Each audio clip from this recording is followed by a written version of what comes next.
ఈ అమ్మాయి సోఫాలో కూర్చుని ఐస్ క్రీం తింటూ ఆనందిస్తోంది. అదే సమయంలో ఆమె అమ్మ పిలిచింది. తిడుతుంది అనే భయంతో ఆమె అబద్ధం చెప్పింది. నేను చికెన్ నగెట్స్ తింటున్నాను. కానీ ఆ మాట చెప్పగానే ఊహించని విషయం జరిగింది.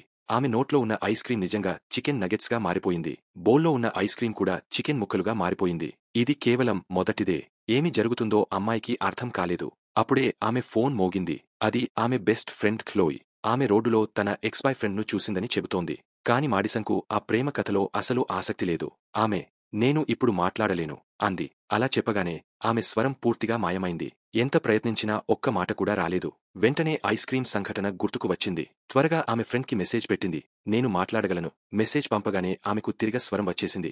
ఖచ్చితంగా తెలుసుకోవడానికి మరో మెసేజ్ టైప్ చేసింది. నేను బ్లూ టీషర్ట్ వేసుకున్నాను. ఆమె కళ్లను తెరిచి చూసేసరికి ఆమె టీషర్ట్ నిజంగానే నీలంగా మారిపోయింది. ఇప్పుడు అమ్మాయి చాలా ఎగ్జైట్ అయ్యింది. మరో మెసేజ్ టైప్ చేసింది. నాకు పిజ్జా కావాలి. వెంటనే టేబుల్పై ఉన్న ఫ్రైడ్ చికెన్ పిజ్జాగా మారిపోయింది. తర్వాత ఆమె దృష్టి తన టెస్ట్ పేపర్పై పడింది. ఆమె రాసింది. నాకు ఎగ్జామ్లో ఫుల్ మార్క్స్ వచ్చాయి. తన పేపర్ ఒక్కసారిగా అగా మారిపోయింది. అప్పుడే ఫోన్ మళ్లీ మోగింది. ఖలోయ్ అడిగింది. ఈ వింత మెసేజ్లు ఎందుకు పంపుతున్నావు? మాడిసన్ బదులిచ్చింది. నీకు నమ్మశక్యం కాదు. నేను ఇప్పుడెంతో హ్యాపీగా ఉన్నాను. ఒక షెల్లాగా. అంతలో విచిత్రమొకటి జరిగింది. ఆమె శరీరం చిన్నబడ్డం మొదలైంది. క్షణాల్లోనే ఆమె బట్టలు సోఫాపై అలా ఉండిపోయాయి. ఆ అమ్మాయి ఒక చిన్న షెల్లాగా మారిపోయింది.